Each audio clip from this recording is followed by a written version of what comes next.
vida de Jesús.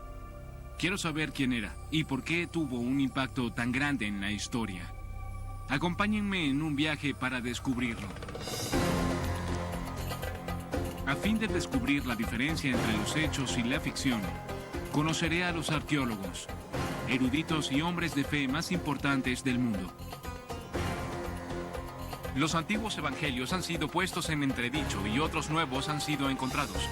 En lo que respecta a la vida de Jesús de Nazaret, ¿qué es realidad y qué es mito? Jesús ha dominado 2000 años de historia occidental. Millones de personas le han dedicado sus vidas. En su nombre se han librado guerras.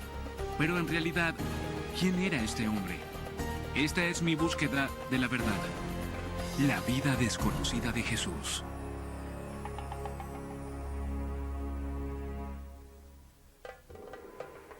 Soy historiador y profesor bíblico. Y hoy me dirijo hacia Belén. Verán, de niño oí decir que los 4 evangelios del Nuevo Testamento nos decían todo lo que necesitábamos saber sobre Jesús y que contenían la verdad del evangelio. Pero a medida que estudiaba la historia antigua de mi fe, empecé a formularme preguntas reales. Y en mi opinión, el misterio comienza con el nacimiento de Jesús. Ahora nos encontramos en Belén.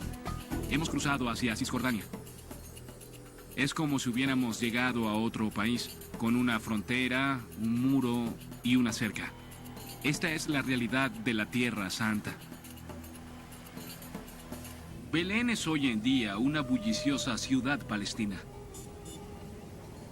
Pero hace 2000 años era un pequeño pueblo bajo la sombra del Imperio Romano. En el año 200 a.C., Roma comenzó a expandirse más allá de Italia, y con el tiempo llegaría a dominar todo el Mediterráneo. Para la época en que Jesús nació, el imperio estaba empezando a controlar la antigua tierra de Israel. Imagínense la historia del nacimiento. Jesús en un pesebre, María y José, los Reyes Magos, Herodes. Al parecer, todo ocurrió aquí. ¿En serio? De acuerdo con los evangelios de Mateo y Lucas, Jesús nació en Belén. Según Lucas, José y María se vieron obligados a abandonar su hogar en Nazaret y a trasladarse hacia el sur a fin de registrarse en un censo de bienes, debido a que José era oriundo de Belén.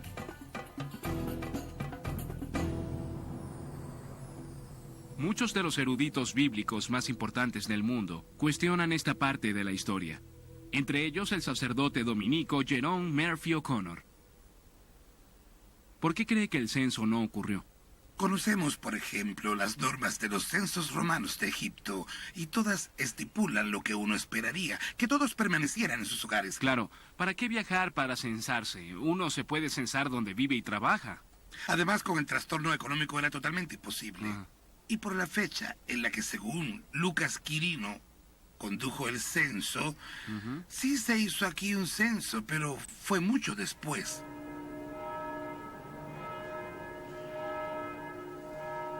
Quizás 10 años más tarde.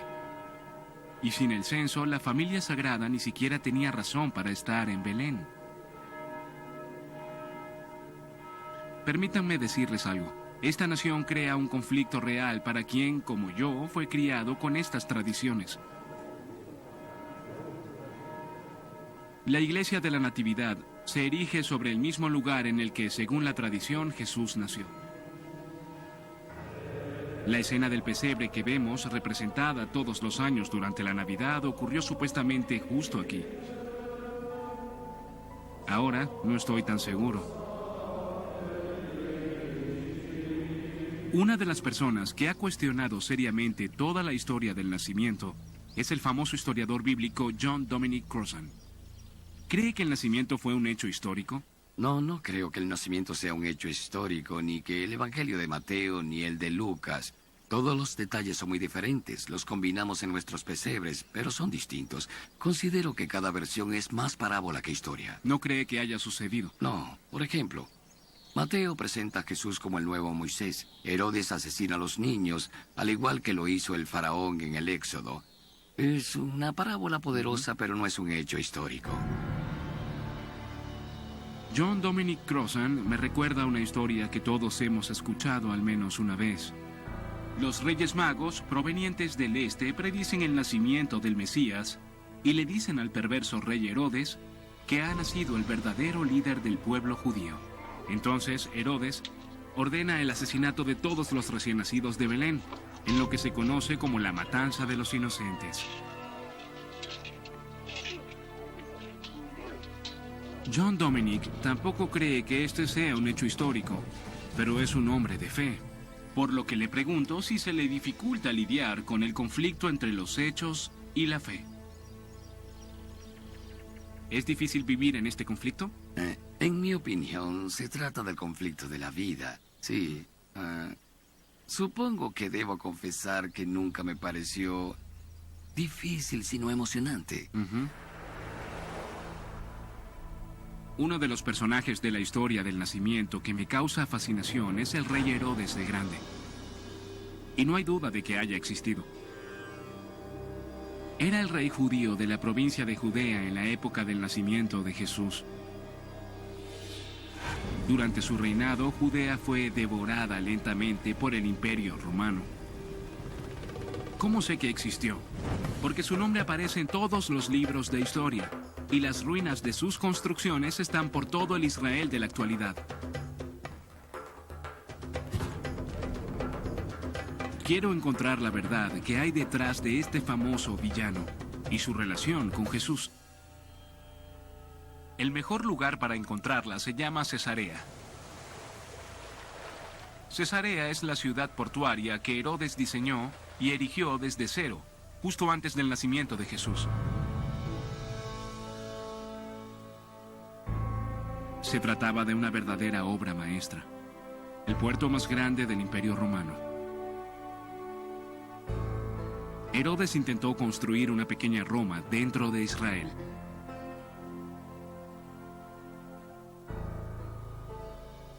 Miren estas columnas de mármol. Esta es de Turquía, esta de Italia, esta de Grecia, y esta enorme columna proviene de Asuán, en Egipto. Fue traída hasta acá por Herodes el Grande. Con solo observar la cantería de Cesarea, sabemos cuán internacional y poderoso era Herodes. Pero Herodes era en realidad tan siniestro como sugiere la Biblia. Para averiguar más, me reúno con la historiadora Sarah Aronson. Creo que para la figura de Herodes necesitamos un psicólogo y no un historiador. Conocemos los hechos y son terribles. Asesinó a la esposa que más amaba, estranguló y ahogó en una piscina a los 2 hijos que ella le dio y podría contarle muchas atrocidades. Pero creo que sus otras características deberían adjudicarle un mejor lugar en la historia. Deme un ejemplo. Pues creo que fue uno de los más grandes constructores. Introdujo características romanas en el paisaje. Como hombre de Estado, se le puede comparar con los más grandes reyes de Judea que gobernaron 1000 años antes que él. Fue el verdadero rey de los judíos.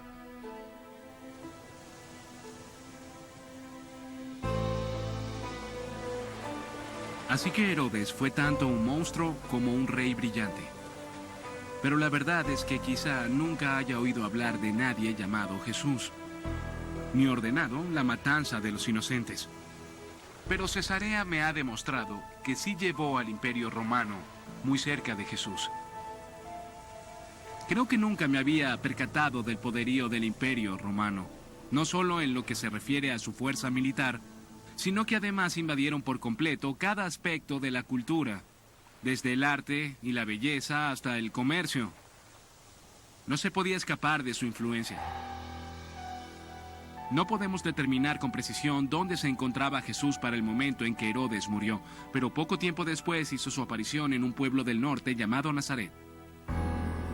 ¿En qué clase de mundo creció el joven Jesús? A continuación me dirigiré hacia allá para averiguarlo.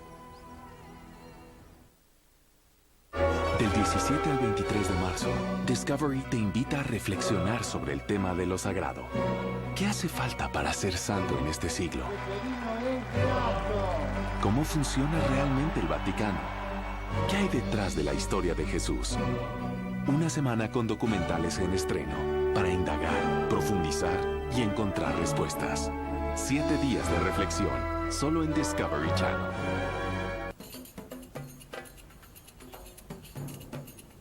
El misterio más grande que rodea a Jesús es su niñez. Es casi completamente desconocida. Pero Nazaret fue su pueblo natal, y es aquí donde han comenzado a surgir nuevas pistas. En aquellos tiempos, Nazaret era una pequeña comunidad, muy pequeña. Imaginaba que Jesús pertenecía a una familia de obreros de la clase media, pero su mundo era muy diferente, era pobre. Según el Nuevo Testamento, Jesús pertenecía a una numerosa familia de campesinos. Su madre María tenía 5 hijos y algunas hijas. El Evangelio de Mateo señala además que Jesús siguió los pasos de su padre José al hacerse carpintero. Pero quizás nos hayamos hecho una errada idea al respecto a causa de un error de traducción de una palabra del griego antiguo. En la Biblia, Jesús es llamado Tecton, y muchos han interpretado esa palabra como carpintero. Pero en realidad es constructor, y en esta parte del mundo se construye con piedra. Bien, justo en el corazón de Nazaret encontraron una cantera, una antigua cantera de 2000 años de antigüedad. De hecho, se pueden ver los cortes que le hicieron a la roca para extraer la piedra caliza que necesitaban para construir sus hogares. Es muy fácil imaginar que Jesús estuvo justo aquí. Probablemente José y Jesús fueron canteros y no carpinteros. Eso significaría que hicieron exactamente lo mismo que estoy haciendo. Quizá incluso en el mismo lugar. A tan solo 6 kilómetros de Nazaret se encuentra otra pista sobre la niñez de Jesús. Se trata de una ciudad judía llamada Séforis, que se encontraba en construcción cuando Jesús era un niño. Séforis era una numerosa y adinerada comunidad, construida para los aristócratas judíos que cooperaban con los romanos. Con echar un vistazo a Séforis se podía notar la influencia de Roma. Pero esta ciudad no fue edificada por los romanos, sino por los canteros locales.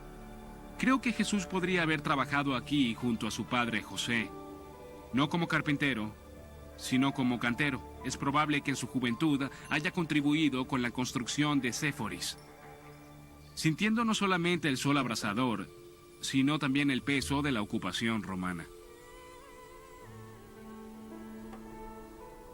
Existe tan solo otro rastro de los primeros años de la vida de Jesús.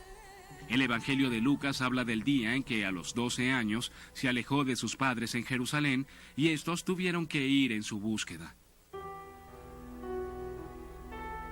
Finalmente lo encontraron en el templo, entre los sabios, a los que escuchaba y hacía preguntas. Y tal como nos dice el Evangelio de Lucas, todos los que lo escuchaban se maravillaban ante su entendimiento y sus respuestas. Jesús creció entre personas muy devotas, rodeado por un mundo de poderosas creencias judías.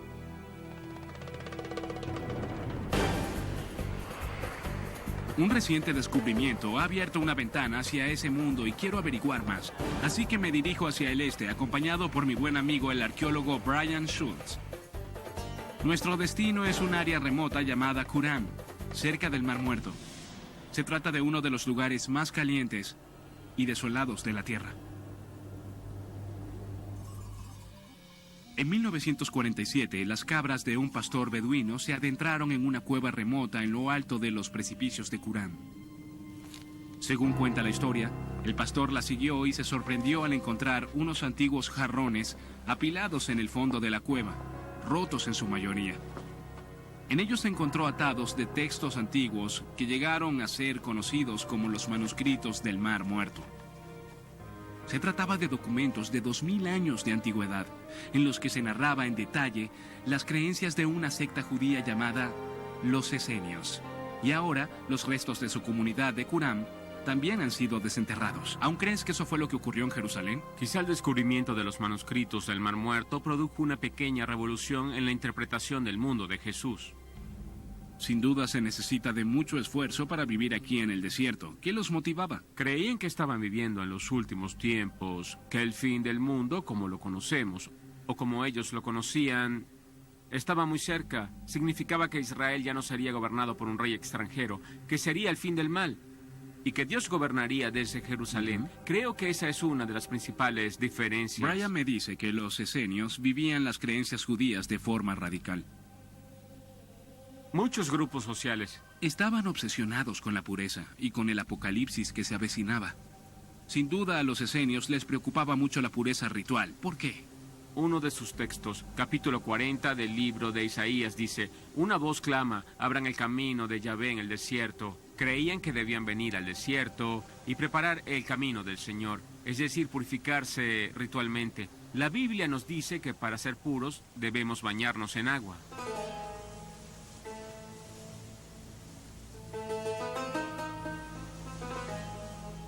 Para conseguir lo que llamaban agua viviente, para sus baños rituales, los esenios tenían que capturar el agua de las crecidas, por lo que no tuvieron otra opción que diseñar uno de los acueductos más sorprendentes del mundo. Cielos, entonces millones de galones pasan por aquí. Sí. Llega casi a la altura de aquella roca. Muchísima agua. Oh, Para entrar en este túnel, tendremos que arrastrarnos un poco. Cuidado con tu cabeza. de acuerdo. Cielos. En algunos lugares los ingenieros esenios tuvieron que canalizar el agua a través de la sólida roca para llevarla hasta los baños rituales de la comunidad.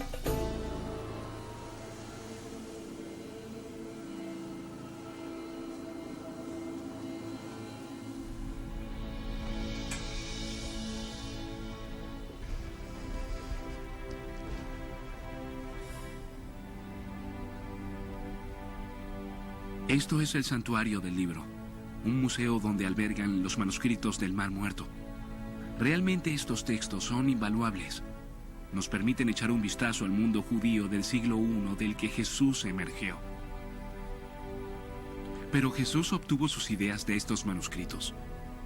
¿Alguna vez llegó a ser un esenio? En mi opinión, la evidencia de los manuscritos señala que no. La mayoría de los textos proviene de la Biblia hebrea, que es esencialmente igual al Antiguo Testamento cristiano. Además, hay registros detallados de las normas de la comunidad.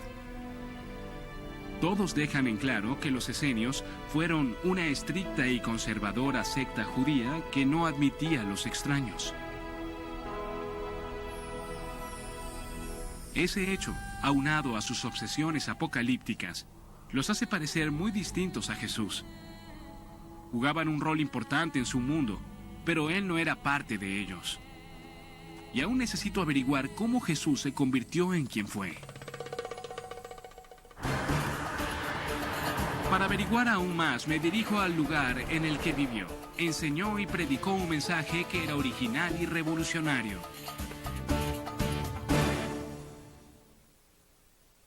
Del 17 al 23 de marzo, Discovery te invita a reflexionar sobre el tema de lo sagrado. ¿Qué hace falta para ser santo en este siglo? Se plantean serias interrogantes sobre la vida temprana de Jesús.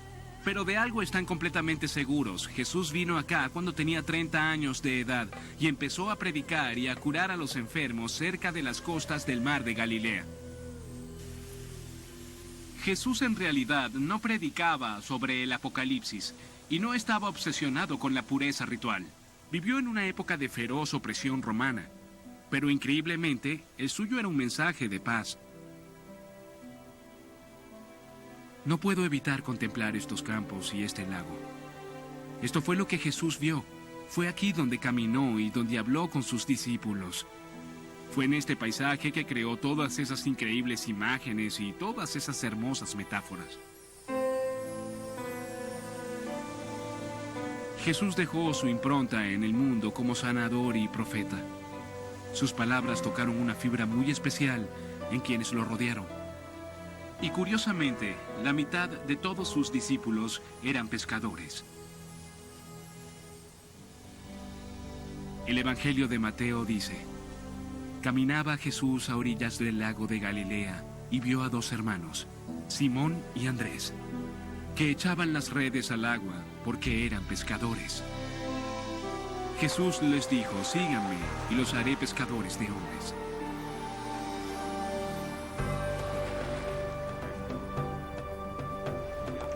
Muchas veces me he preguntado sobre esta relación. Sabemos que Jesús entendía las vidas de las personas sencillas. Había crecido entre ellos, obreros de construcción y campesinos. Pero ¿por qué pasó la mayor parte de su vida adulta entre pescadores? Es sorprendente que la pesca no haya sufrido muchos cambios en 2000 años. Aún se pesca con redes en el mar de Galilea. Es genial.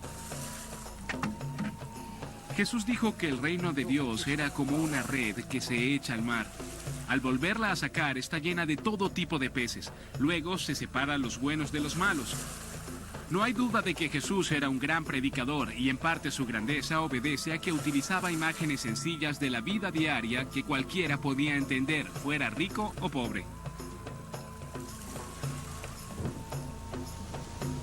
La investigación histórica nos ha permitido entender con mayor profundidad la relación entre Jesús y la pesca.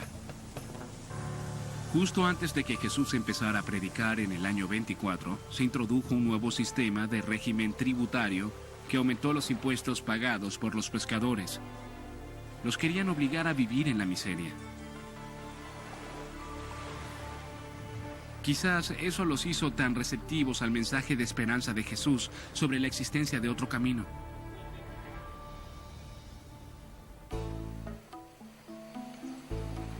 Un reciente hallazgo nos ha permitido entender incluso más. Moshe Lufan y su hermano Yuval han sido pescadores en el mar de Galilea durante todas sus vidas. En enero de 1986 hubo una sequía, el nivel del mar se redujo y develó un secreto que estuvo escondido durante siglos. Háblenme sobre el día en que encontraron el bote. Verás, mi hermano Moshele y yo nacimos junto al mar. Mi padre es pescador y nosotros somos la segunda generación de pescadores. Durante toda nuestra niñez jugamos en el mar de Galilea. Un día vimos un clavo romano. Había otro a 20 centímetros de separación y luego otro y otro. Limpiamos el área y vimos la madera y pensamos, cielos, encontramos un bote. Supieron de inmediato que era un bote. Sí, saltamos y bailamos, ¿recuerdas? Pero después de la salida del sol apareció un inmenso arco iris. ¿Apareció un gran arco iris cuando estaban viendo el bote? Sí, y sentimos que ese bote era algo especial. El bote especial que Yuval encontró data de principios del siglo I, de la época de Jesús. Y hasta su descubrimiento nadie sabía en realidad qué aspecto tenían los botes pesqueros de los apóstoles. El arqueólogo marítimo Shelley Waxman estuvo a cargo de la excavación. Este bote fue encontrado en las afueras de Magdala, hogar de María Magdalena, María de Magdala. ¿Cuántos cabían en un bote como este? Josephus Flavius, quien era un historiador judío del siglo I después de Cristo, menciona botes como este. En muchas ocasiones dice que cabían 15 personas. Recuerda que en aquellos días la gente era más pequeña. El tamaño promedio de un judío del siglo I después de Cristo era de 1,60 m. Entonces es posible imaginarse a Jesús y a los 12... Si quería, podía navegar con los 12 apóstoles. La datación por isótopos ha demostrado que el bote fue construido alrededor de la época en que nació Jesús, así que probablemente navegó en el lago durante su vida. ¿Quién se imagina que utilizó este bote? Creo que Jesús navegó en ese bote porque trajo paz a toda el área. Cielos, nunca lo sabremos. No sé. Pero ¿qué tan pacífico era en realidad el mensaje de Jesús? Es fácil imaginárselo durante sus años de predicación aquí en Galilea, en medio de agradables escenas pastoriles, pescando en el bote con los apóstoles o comiendo en casa de sus seguidores. Pero es importante recordar que este era un lugar de intensos sentimientos políticos. Jesús hablaba sobre un reino alternativo. Corrían vientos de revuelta y rebelión. y Jesús era parte de ellos.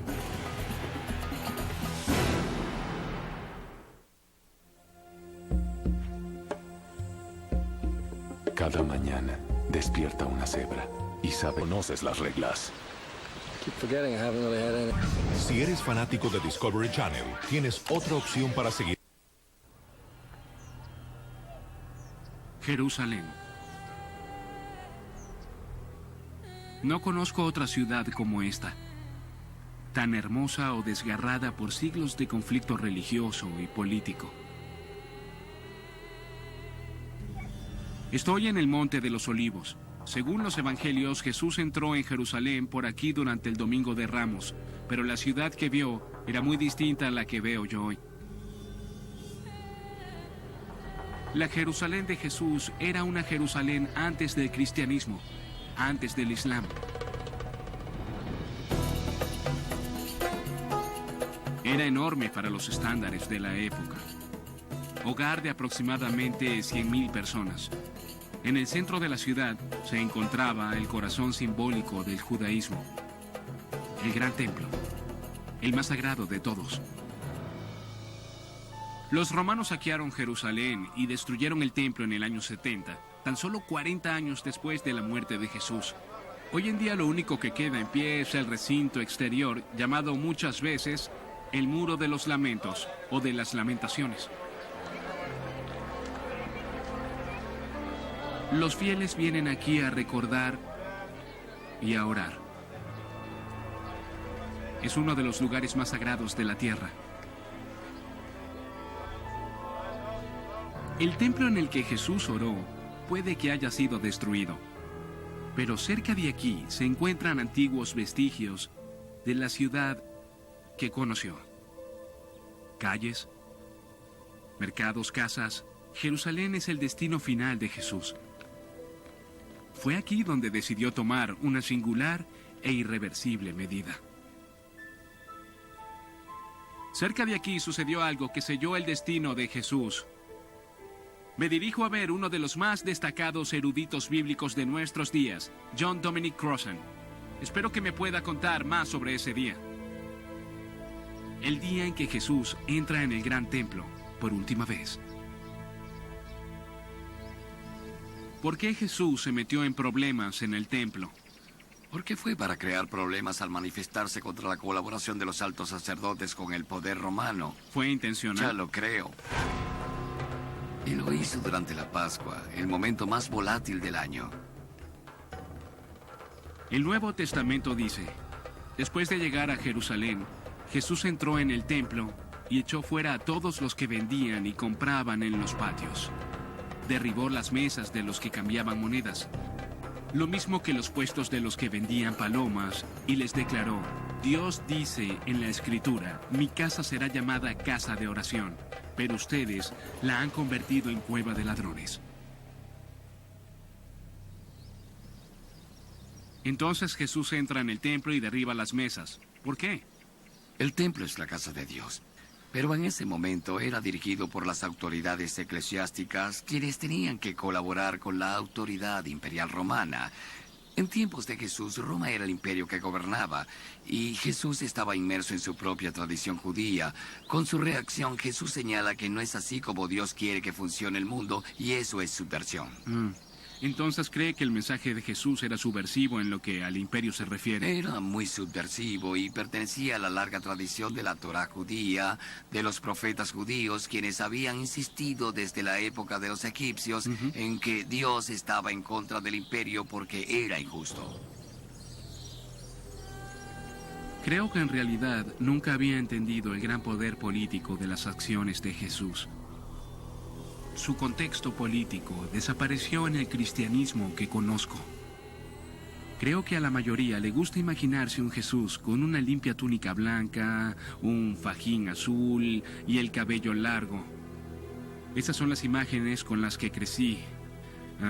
Pero creo que ver a Jesús como un revolucionario y como una persona que lucha por los pobres supone cuestionar profundamente mis ideas establecidas sobre quién es y quién era. Jesús debe haber sabido los riesgos que estaba corriendo.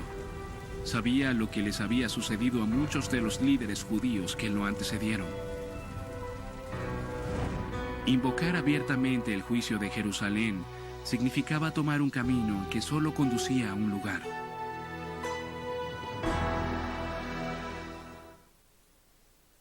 Del 17 al 23 de marzo, Discovery te invita a reflexionar sobre el tema de lo sagrado. ¿Qué hace falta para ser santo en este siglo?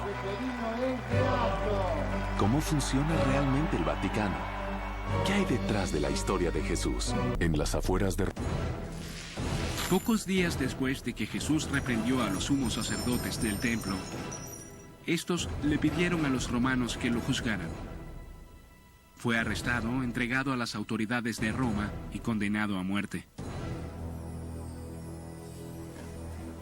Sea un creyente o no, estará de acuerdo con que la crucifixión de Jesús forjó la historia. Me dirijo hacia la iglesia del Santo Sepulcro, donde muchos creen que murió. Se dice que la iglesia se construyó en lo que se solía conocer como Gólgota, el lugar de la calavera, el sitio de la crucifixión. Hoy en día es una iglesia, y es donde me encontraré por última vez con Dominic Crossan. Dominic, hola. ¿Cómo estás, Ken? ¿Entramos y vemos la iglesia? Sí, de acuerdo. Los peregrinos han visitado la iglesia durante 17 siglos, en búsqueda de algún tipo de contacto con la vida del hombre al que adoran como su salvador. Al cruzar el umbral, frotan agua de rosa sobre la piedra en la que supuestamente yació su cuerpo. La iglesia del Santo Sepulcro es uno de los lugares más increíbles que he visto, y me ha puesto a pensar en el último día de la vida de Jesús. ¿Por qué los romanos elegían crucificar? Porque para los romanos la crucifixión era similar a colocar un cartel. Querían que fuera una advertencia pública, terrorismo. Miren esto, no hagan lo mismo que esta persona. Lo podrían haber matado de otra forma, pero así era público. Sí, lo podían haber ejecutado con el garrote en prisión, pero esta era una advertencia pública. Es decir, los romanos ejecutaron a Jesús del mismo modo que a todos los agitadores que se oponían al gobierno imperial. La pregunta que me fascina es, ¿por qué ese no fue el final de la historia? ¿Por qué los seguidores de Jesús se aferran a su recuerdo tan apasionadamente? Háblanos sobre las semanas y meses posteriores a la muerte de Jesús. ¿Cómo sobrevivió la comunidad? Verás, el asunto principal es que el mismo Jesús les dijo antes de morir que no todo dependía de él, que el reino de Dios no era un monopolio. Ellos eran parte del reino. Eran parte de él. Ya lo tenían en su poder. Así que lentamente, pero con paso firme, después de décadas de tradición oral, empezaron a escribir. Y esa fue una decisión muy importante porque las escrituras perduran. Ahora los miembros de este culto judío disidente eran llamados cristianos. Sus comunidades comenzaron a surgir a lo largo y ancho del Imperio Romano. Se esparcieron por doquier con tal rapidez que hasta la actualidad aparecen nuevos datos sobre Jesús en los lugares más inesperados. Voy a un pueblo llamado Nag Hammadi, al sur de Egipto. Es un lugar que muy pocas veces visitan los extraños, pero es la zona de un descubrimiento arqueológico que ha cuestionado seriamente lo que sabemos sobre Jesús y quiero verlo en persona.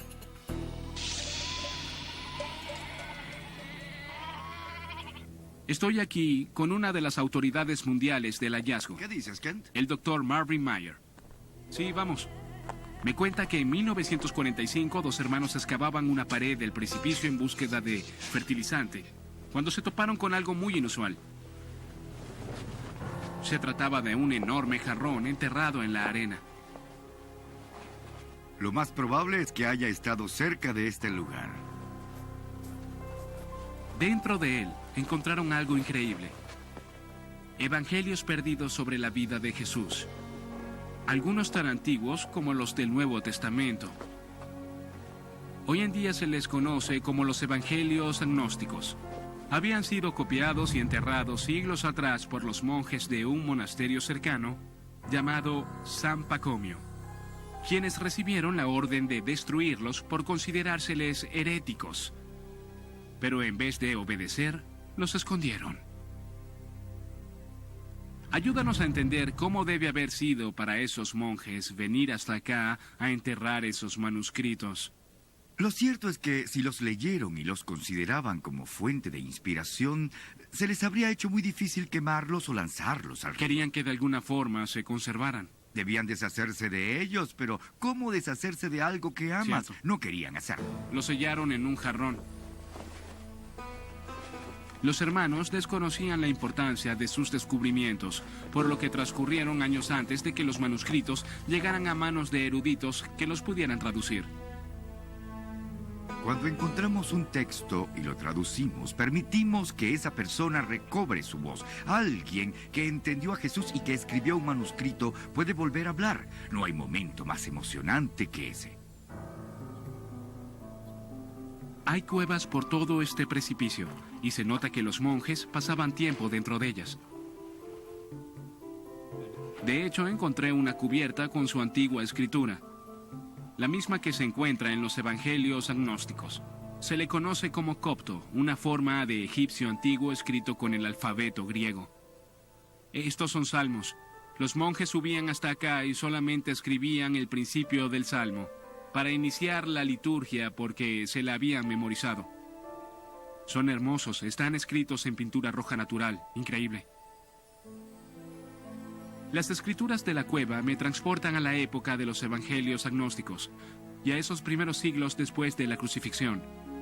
A esa época en la que los primeros cristianos intentaban decidir por sí mismos quién había sido Jesús en realidad. Pero ahora necesito descubrir por qué eran tan peligrosos los evangelios agnósticos. ¿Por qué terminaron enterrados en la arena y no en la Biblia? Del 17 al 23 de marzo, Discovery te invita a reflexionar sobre el tema de lo sagrado. Esta es la última etapa de mi viaje. En el Museo Copto del Cairo, en un área restringida, se encuentran los evangelios agnósticos originales. He venido a averiguar por qué fueron enterrados. El arqueólogo Marvin Meyer ha dedicado años a la traducción de los manuscritos. Hola, Marv. Hola, Kent. ¿Cómo estás? Bien. Qué bueno volverte a ver. Igual. Bienvenido al Museo Copto. Gracias. Aquí están. Estos son los manuscritos Nag Hammadi en Son persona. hermosos. Lo son. El papiro está bien conservado, la tinta se ve con claridad.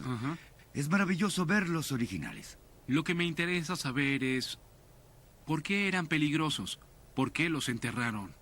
Estos textos representan otro tipo de cristianismo y un tipo de piedad que difiere de lo que los fundadores de la Iglesia y los líderes de la religión solían aceptar. Son en su mayoría manuscritos de Gnosis, textos de conocimiento que enfatizan el conocimiento y no la fe.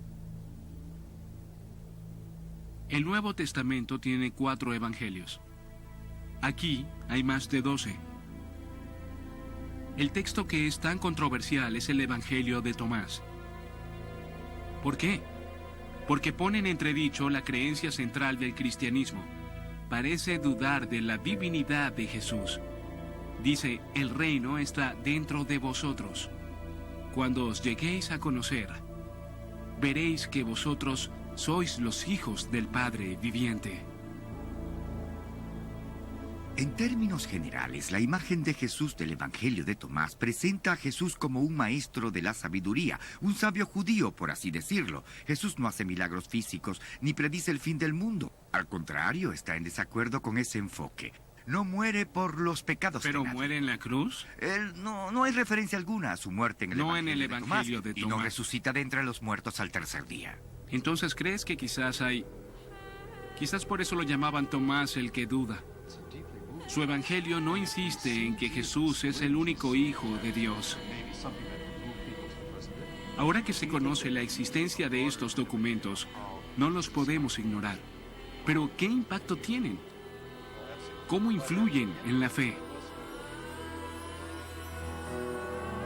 Hay un sitio más que quiero ver. En lo profundo del desierto oriental de Egipto se encuentra una orden de monjes cristianos que han llevado un estilo de vida monacal desde el siglo IV. El monasterio se llama San Antonio. San Antonio fue construido por el mismísimo fundador del monacato cristiano en el año 356 después de Cristo, aproximadamente en la misma época en que los evangelios agnósticos fueron declarados heréticos. Los monjes han ayunado, orado y vivido aquí desde entonces. Espero que este lugar remoto me pueda enseñar cómo los fieles de hoy y ayer interpretan los evangelios agnósticos. Padre Maximus, soy Kent. Hola. Un placer mucho gusto. conocerlo. Gracias. Este es un lugar hermoso. Bienvenido. Gracias. El Padre Maximus ha sido monje en San Antonio durante más de 30 años. Su estilo de vida me impresiona. Es prácticamente el mismo que llevaban los monjes del desierto egipcio hace más de 1000 años. ¿En el desierto se siente más cerca de Dios? Sí, sin duda. Pero esta es una vida difícil. Es difícil, pero es una vida hermosa y placentera. Ujú. Cuando se vive aquí como monje, se puede sentir cómo los primeros sacerdotes llevaron su existencia según las enseñanzas de la Biblia. ¿Nos quitamos los zapatos?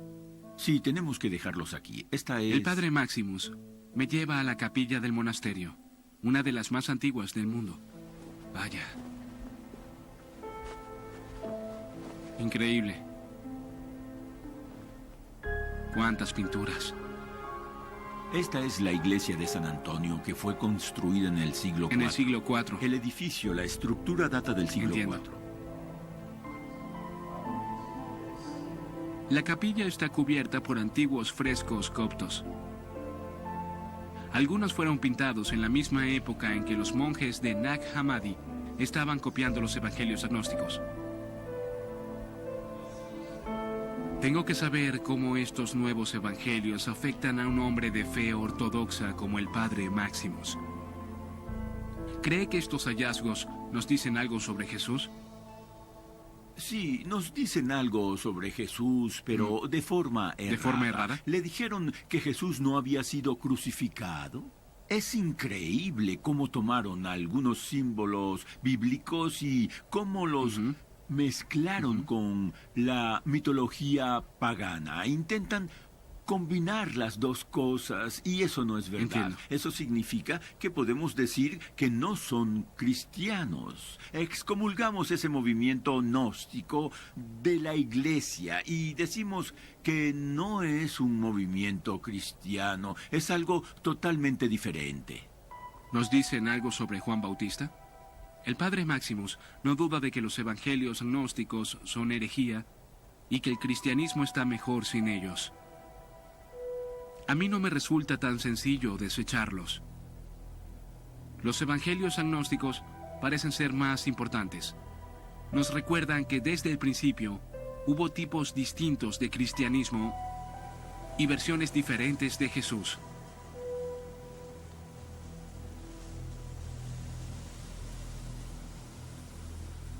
Me embarqué en un viaje en búsqueda de Jesús, el hombre.